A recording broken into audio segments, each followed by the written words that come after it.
The silence in the Nevada desert was absolute, broken only by the distant hum of generators and the occasional crackle of radio static. General Marcus Holbrook stood at the observation deck of Nellis Air Force Base's premier testing facility, his weathered hands gripping binoculars that had witnessed decades of aerial warfare. The morning sun cast long shadows across the tarmac, where a single F-35 Lightning II sat gleaming, its angular surfaces reflecting light like a predatory bird of prey. But this wasn't just any test flight. This was the day someone would attempt to break a record that had stood for 37 years, a precision strike distance that military legends whispered about in hushed reverence. "Sir, the pilot's ready for final briefing," came the voice of Colonel Janet Torres, her clipboard clutched against her chest like armor. She'd been running this program for 8 years, had seen hotshot pilots come and go, each one convinced they were the chosen one who would etch their name in history. Most left humbled, their egos deflated like punctured balloons. Holbrook lowered his binoculars, his steel-gray eyes reflecting years of combat experience from Vietnam to Afghanistan. "Who is it this time?" he asked, though his tone suggested he'd already written off another cocky pilot before the engines even started. "Lieutenant Commander Zara Nighthawk," Torres replied, consulting her notes. "Navy cross-trained to Air Force, 6 years active duty, including 2 deployments. Graduated top of her class from Top Gun, but," she hesitated, "she's requesting an unconventional approach vector." The general's eyebrows raised slightly. In his experience, pilots who deviated from established protocols usually ended up as cautionary tailies or smoking craters in the desert. The record they were attempting, a precision strike at 47.3 nautical miles, had been set by Captain William "Ghost" Morrison in 1987, using technology that now seemed primitive compared to today's advanced targeting systems. Yet somehow, despite decades of technological advancement, no pilot had managed to exceed Morrison's legendary achievement. Unconventional how? Holbrook's voice carried the weight of authority earned through countless missions, where unconventional thinking meant the difference between victory and body bags. Torres glanced toward the ready room where their pilot was conducting final equipment checks. "She's requesting manual targeting override.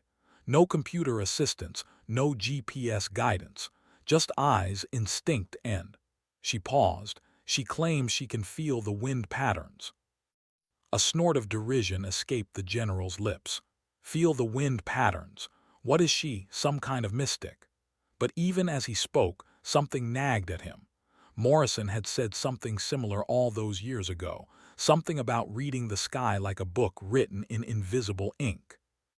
The desert wind picked up, carrying with it the scent of aviation fuel and ambition, while somewhere in the distance, a legend was about to be born. Lieutenant Commander Zara Nighthawk adjusted her helmet with practiced precision, her call sign Phoenix, emblazoned on the side in faded gold letters. A reminder of a mission 2 years ago when she'd brought a damaged F-18 home through a sandstorm that had claimed 2 other aircraft. The ready room felt smaller than usual, filled with the suffocating weight of expectation and barely concealed skepticism from the ground crew who'd seen too many hotshots crash and burn, literally and figuratively. Her flight suit bore the patches of multiple deployments: Operation Inherent Resolve, Freedom Sentinel, a small collection of fabric memories stitched onto Nomex that told the story of a pilot who'd earned her wings through fire rather than favoritisms. At 29, she was older than most fighter pilots attempting such records. Her reflexes supposedly past their prime according to the flight surgeons, who'd rather see her transition to transport or training duties. "Phoenix, you sure about this manual override request?" Tech Sergeant Mike Ramirez asked while running his final checks on her ejection seat. His weathered hands moved with the efficiency of someone who'd prepared thousands of pilots for flights they might not return from. "Computer targeting's there for a reason. Hell, it's better than anything Morrison had back in '87. Zara's dark eyes met his through her visor's reflection. Sometimes the computers don't see what we see, Sergeant. Sometimes they miss the story the sky's trying to tell us. Her voice carried a quiet confidence that wasn't bravado. It was the certainty of someone who'd learned to trust instincts honed through combat missions where hesitation meant death. The briefing room had been a theater of barely contained condescension an hour earlier. Staff officers and test pilots had gathered around the tactical display showing the target zone, their expressions ranging from amused skepticism to outright dismissal. The target itself was deceptively simple, a reinforced concrete structure representing an enemy command bunker, positioned precisely 47.31 nautical miles from the designated launch point, just 800 feet beyond Morrison's historic record. The approach vector you've requested puts you into headwind conditions that'll reduce your effective range, Major Patricia Cross had warned, her laser pointer dancing across the digital map. Standard protocol calls for a tailwind approach, maximize your munitions trajectory. But Zara had studied Morrison's mission reports obsessively, reading between the lines of sanitized military documentation to understand not just what he'd done, but how he'd thought about it. Morrison hadn't just hit a target at unprecedented range. He'd read atmospheric conditions like a master musician reading sheet music, finding harmony between physics and intuition that computers couldn't quantify. "Ma'am, with respect, Morrison flew into similar headwind conditions," she'd replied, her voice steady despite the room's palpable doubt. "Sometimes fighting the wind teaches you more about flying than riding it." Now, strapping herself into the Lightning II's cockpit, she felt the familiar embrace of advanced avionics and weapons systems that represented decades of technological evolution. The aircraft itself was a marvel, stealth capabilities that made it nearly invisible to enemy radar, sensors that could track multiple targets simultaneously, and precision-guided munitions accurate to within 3 feet at standard engagement ranges. But today wasn't about standard anything. The control tower's voice crackled through her headset with mechanical precision. "Phoenix, this is Nevada Control. Weather conditions are optimal, winds from the northwest at 15 knots with gusts to 22. Target acquisition confirmed, range bearing 047 degrees. You are cleared for engine start and taxi when ready."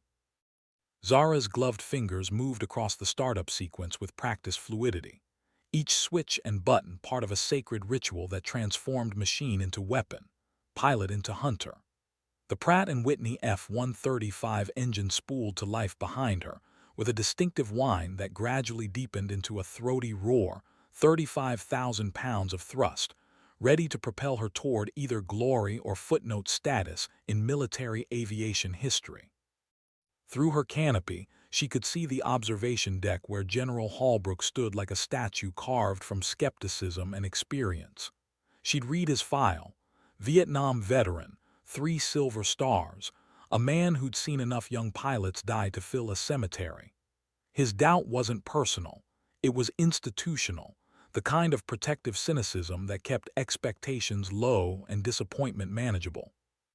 But Zara had learned long ago that doubt was just another form of gravity, something to overcome rather than surrender to.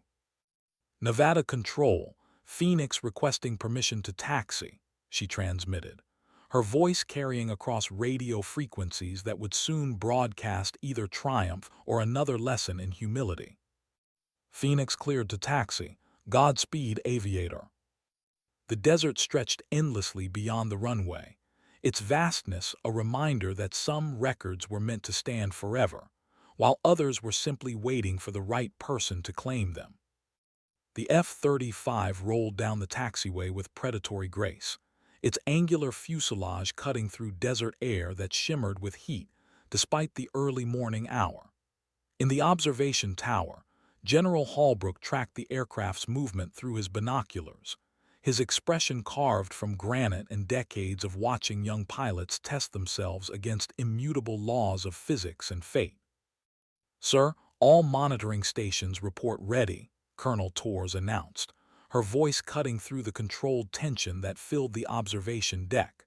Banks of computers displayed real-time telemetry feeds, radar tracking data, and weather conditions that updated with metronomic precision.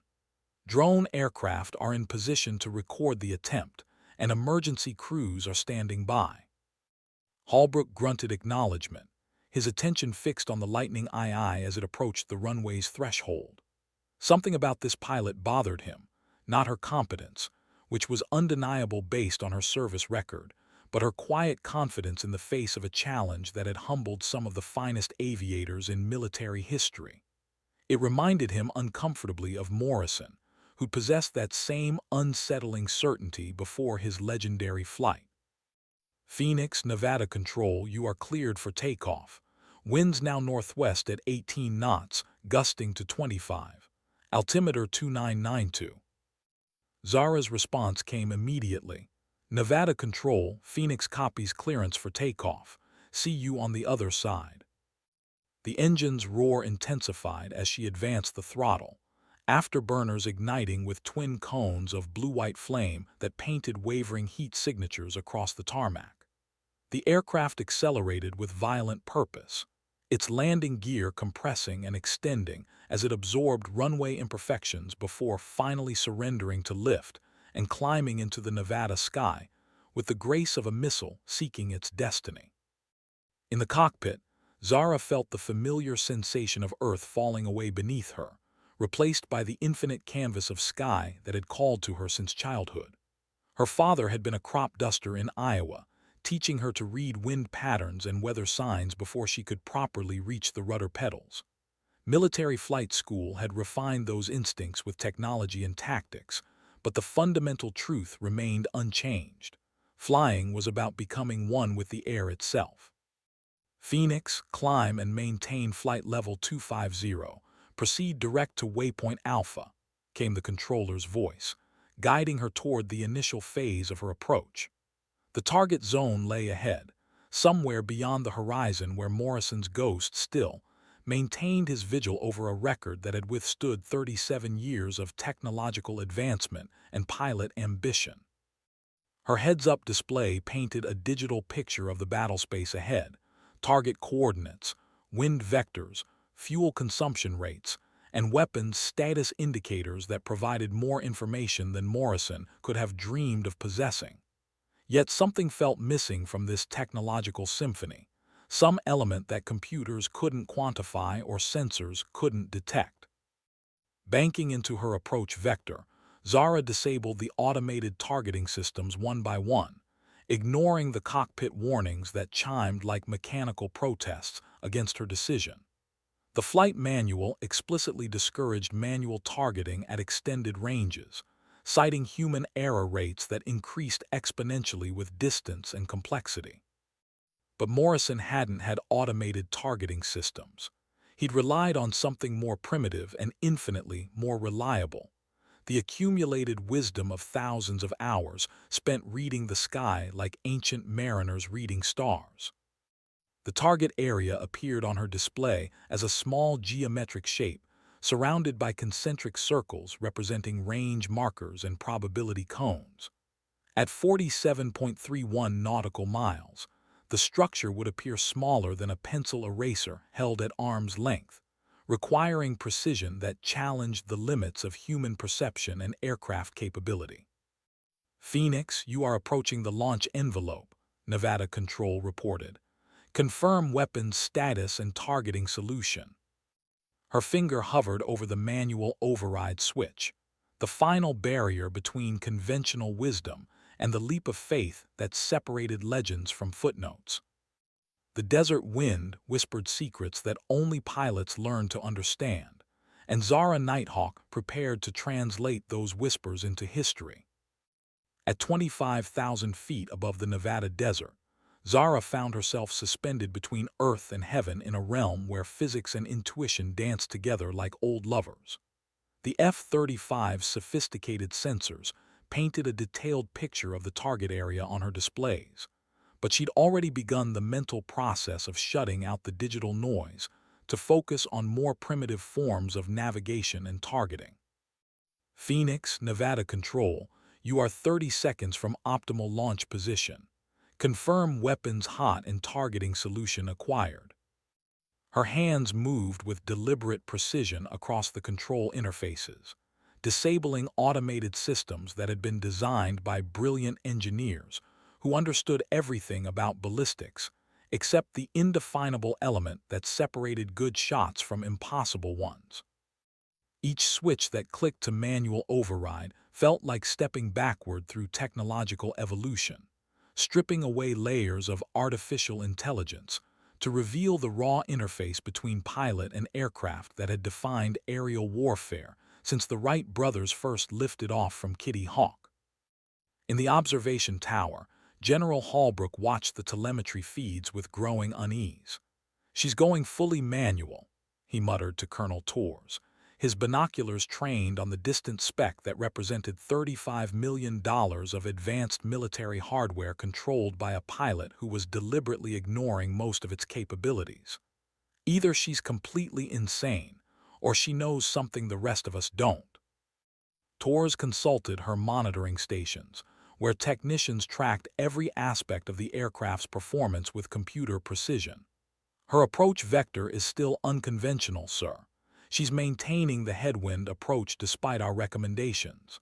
At this distance, those wind conditions will reduce her effective range by at least 3%. Morrison flew into headwinds too," Holbrook admitted grudgingly, the memory of that legendary flight still fresh despite the decades that had passed. "Said something about using the wind as a guidance system rather than fighting against it." The F-35 reached the predetermined launch point, its position verified by GPS coordinates that placed it exactly where countless other pilots had attempted Morrison's record.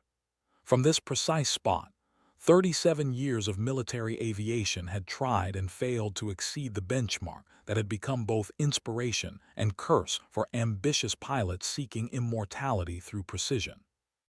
Zara felt the aircraft settle into level flight, her hands light on the controls as she allowed the Lightning II to find its natural equilibrium in the thin air at altitude. Through her canopy, the target zone appeared as an indistinct brown smudge against the desert floor, requiring magnification to resolve into the concrete structure that represented her objective. But magnification was a tool for those who relied on technology rather than instinct.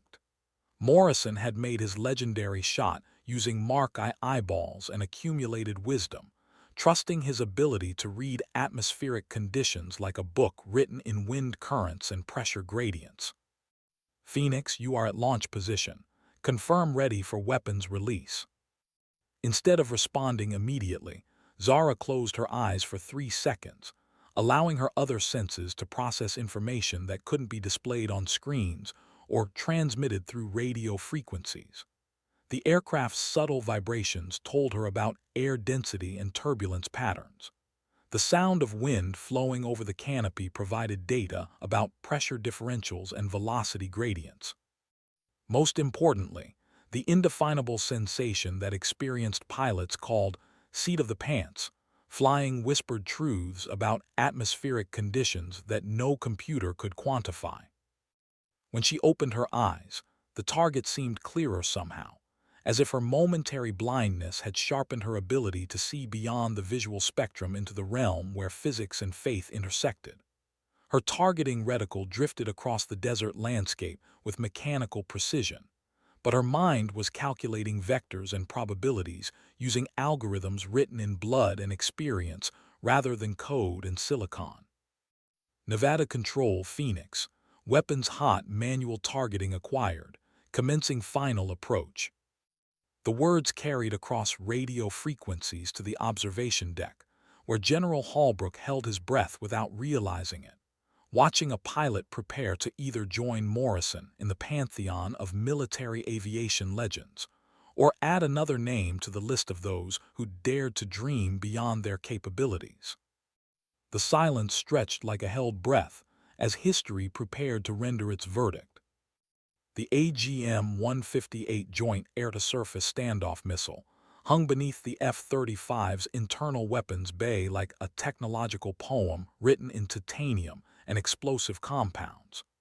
Weighing just over 2,000 pounds, it represented decades of engineering evolution designed to deliver precise destruction at ranges that pushed the boundaries of what guided munitions could achieve.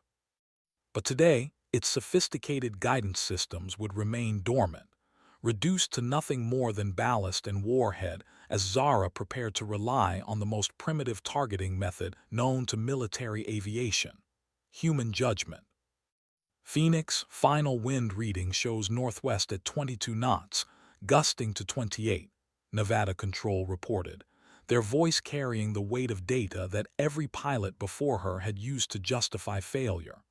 You are cleared hot when ready. In the observation tower, technicians monitored displays that showed wind vectors as mathematical abstractions, colored lines and numerical values that reduced atmospheric chaos to manageable data points. But Zara saw something different when she looked at the desert below. Where others saw headwinds as obstacles to be overcome, she recognized patterns that her father had taught her to read during long summer evenings flying crop dusters over Iowa cornfields. Wind wasn't random. It followed rules written by topography and temperature, creating invisible highways through the sky that experienced pilots learned to navigate like ancient seafarers following ocean currents. The northwest wind currently buffeting her aircraft wasn't fighting against her mission. It was providing information about pressure gradients and thermal columns that could be used as a guidance system more precise than any computer. Her targeting reticle settled over the distant structure with the patience of a sniper waiting for the perfect shot. At this range, the concrete bunker appeared as little more than a geometric smudge against the desert floor, requiring her to aim not at what she could see, but at what her experience told her must be there.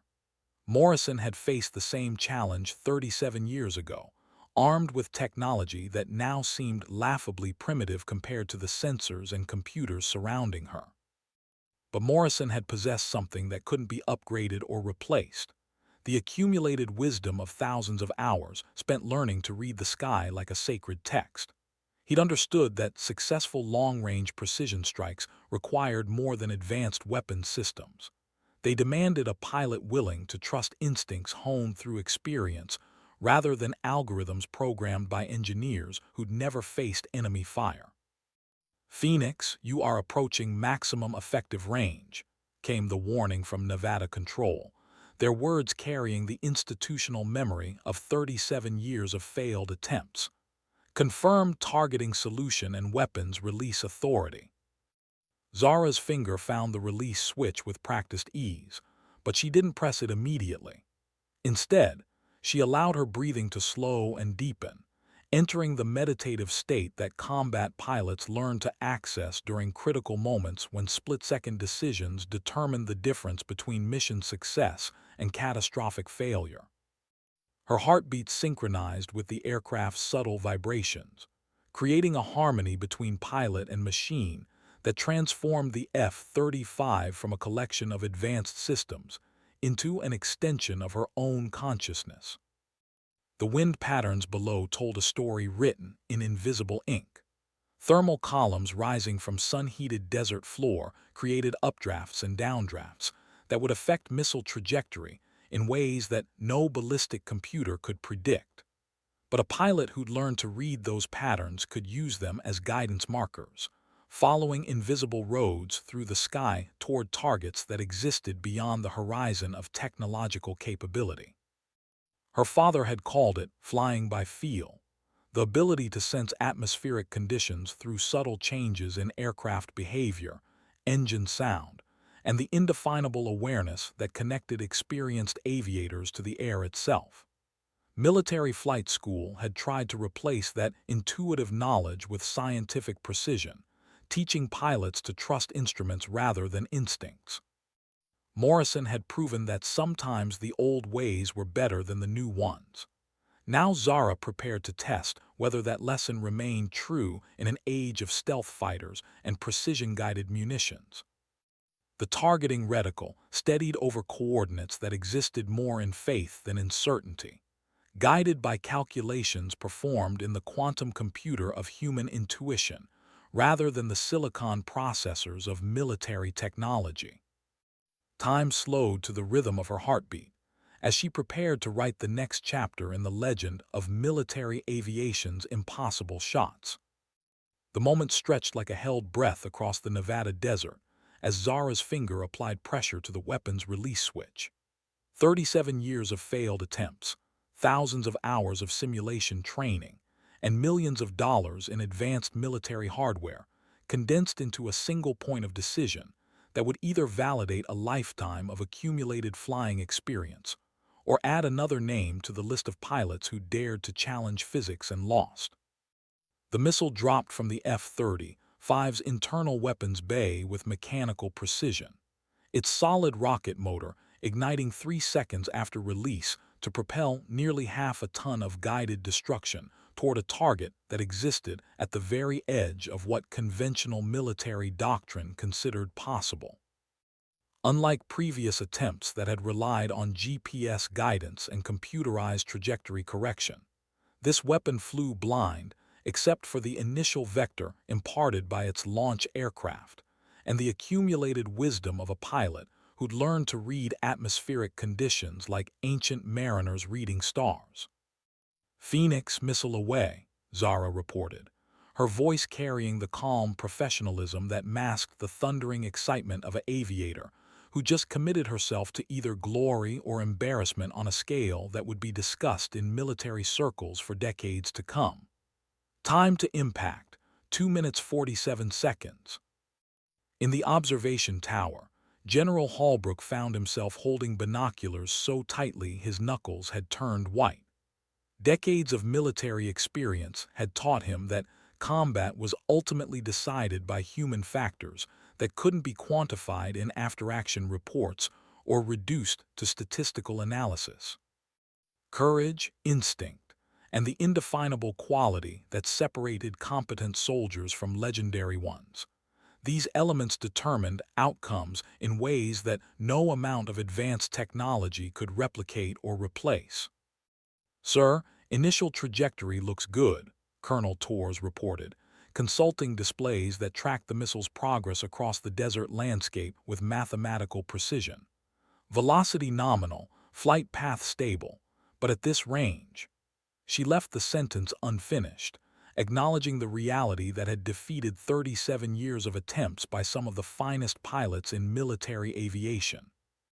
The missile streaked across the Nevada sky like a mechanical comet, its exhaust trail painting a white line against the blue canvas that connected launch point to target with the geometric precision of applied physics.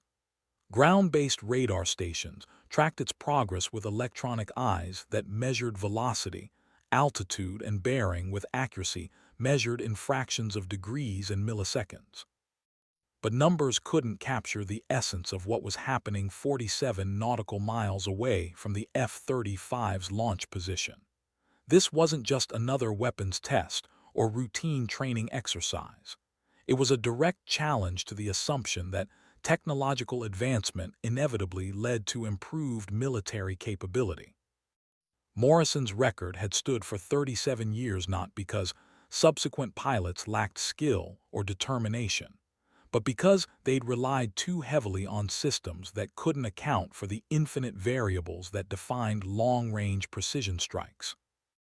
Zara maintained her position at 25,000 feet, watching her heads-up display count down the seconds, until impact with digital precision that seemed almost mocking given the analog nature of her targeting method.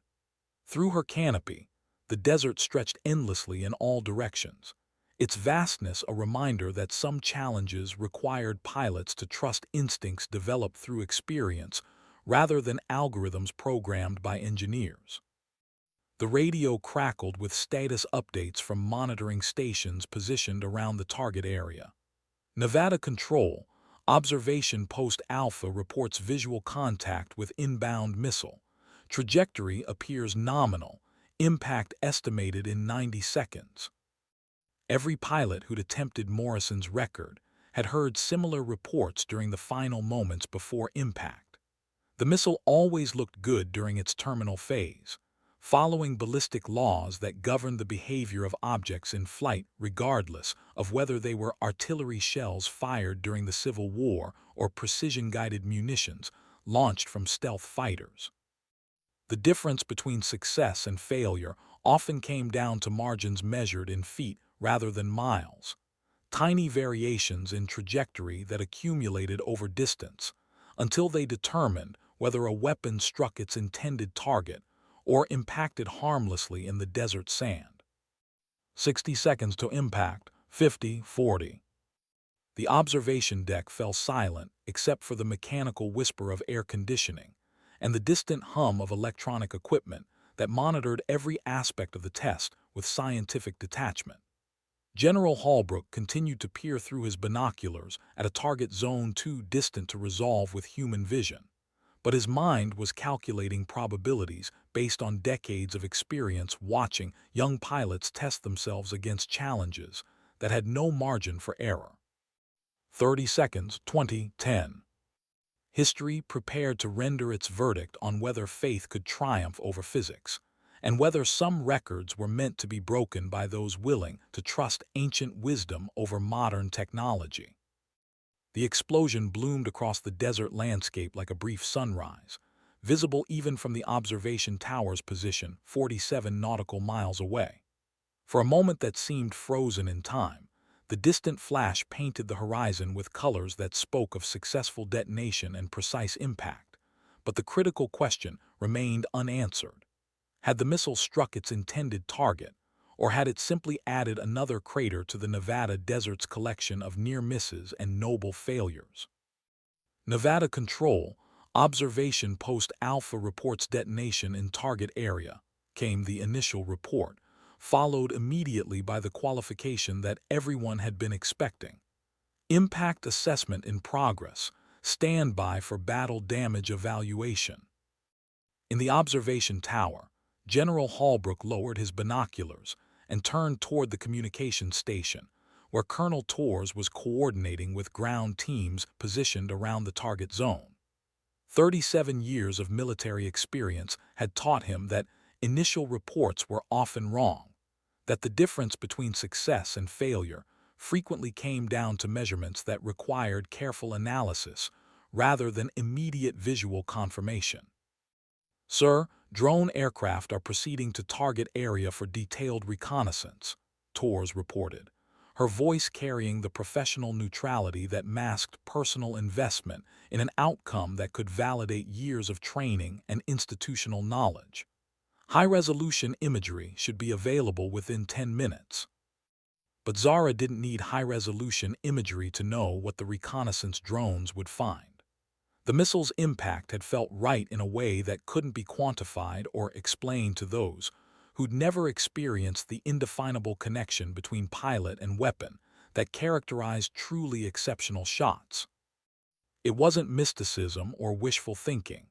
It was the accumulated wisdom of thousands of hours spent learning to trust instincts that had been refined through combat missions, where hesitation meant death and accuracy meant survival. "Phoenix, Nevada Control, maintain position and standby for impact assessment," came the controller's voice, following protocols that had been established after decades of weapons testing and range safety procedures.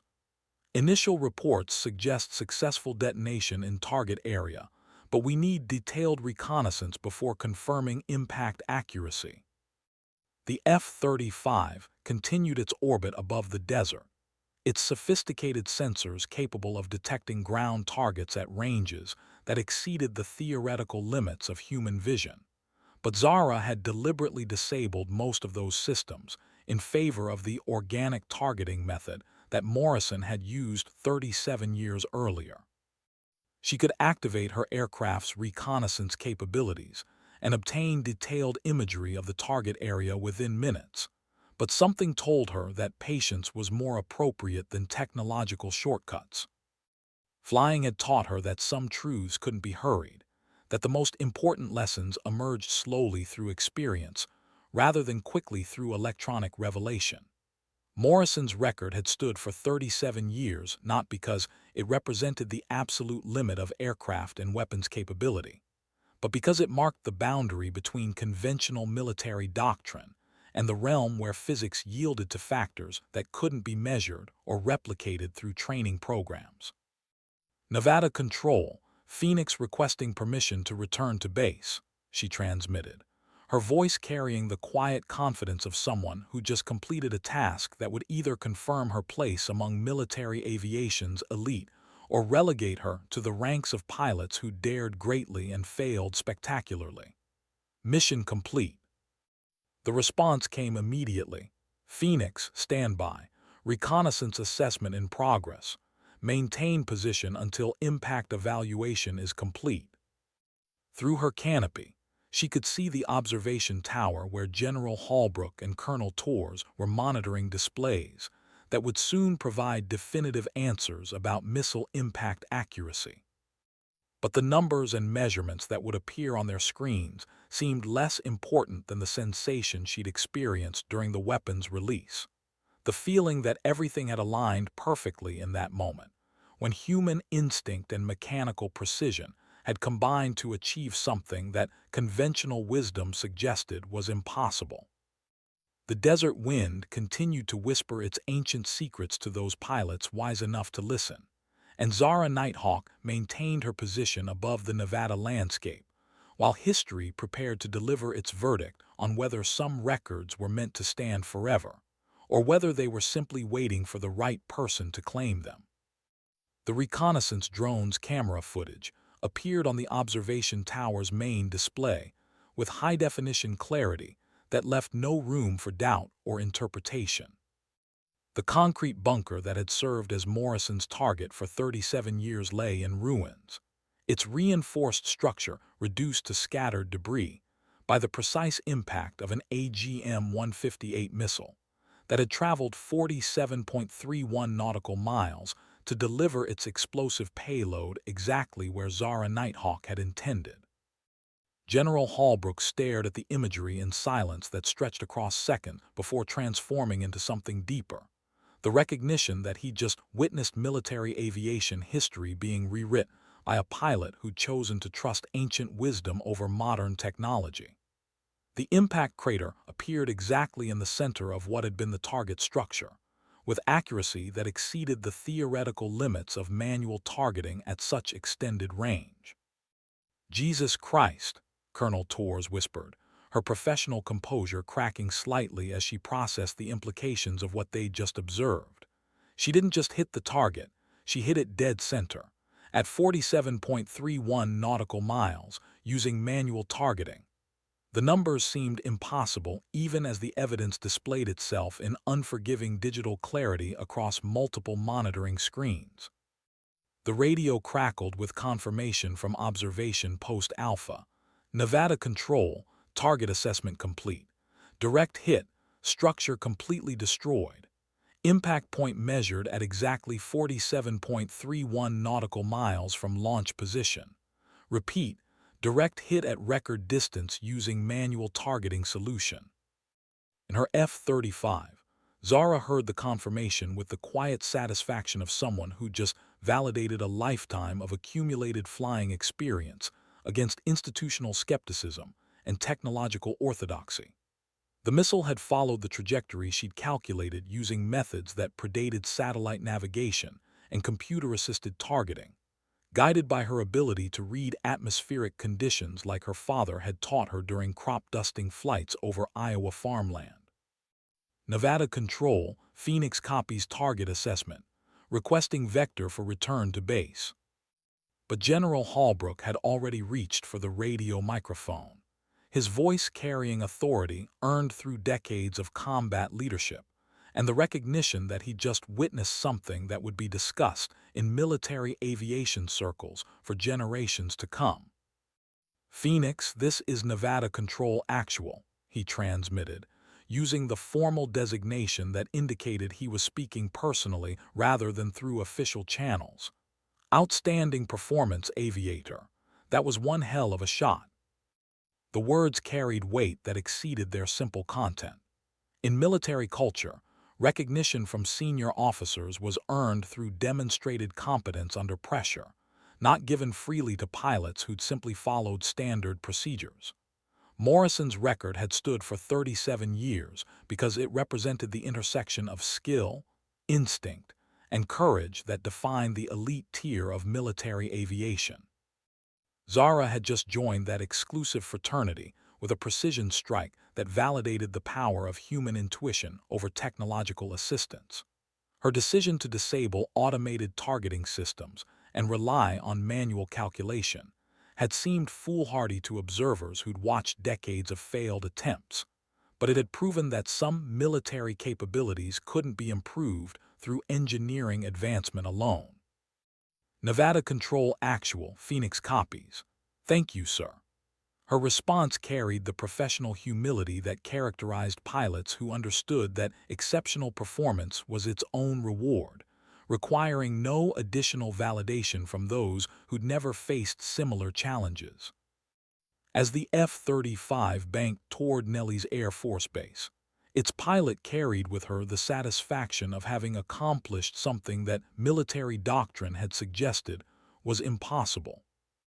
But more importantly, she'd proven that the indefinable qualities that separated good pilots from legendary ones, instinct, experience, and the courage to trust human judgment over mechanical precision, remained as relevant in the age of stealth fighters as they'd been when Morrison had made his legendary shot 3 decades earlier. The desert wind continued to whisper its secrets to those wise enough to listen, but now it carried a new story about a pilot who'd learned to translate those whispers into military history. The debriefing room at Nellis Air Force Base buzzed with an energy that reminded General Holbrook of combat operations centers during successful missions, the controlled excitement of military personnel who just witnessed exceptional performance under pressure. Banks of computers displayed telemetry data, trajectory analysis, and impact assessment imagery that documented every aspect of Zara's record-breaking shot with scientific precision, but the numbers seemed inadequate to capture the human elements that had made the achievement possible. Lieutenant Commander Nighthawk, your missile impact was measured at exactly 47.31 nautical miles from launch position, Colonel Torres announced, reading from detailed reconnaissance reports that had been compiled by ground teams and drone aircraft. That establishes a new record for manual targeting precision at extended range, exceeding Captain Morrison's 1987 benchmark by 800 feet.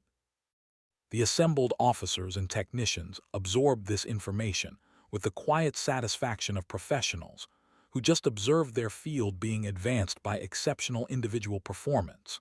Test pilots and weapons systems officers who'd spent careers pushing the boundaries of aircraft and munitions capability recognized the significance of what Zara had accomplished, not just breaking a long-standing record, but doing so using methods that conventional wisdom had declared obsolete.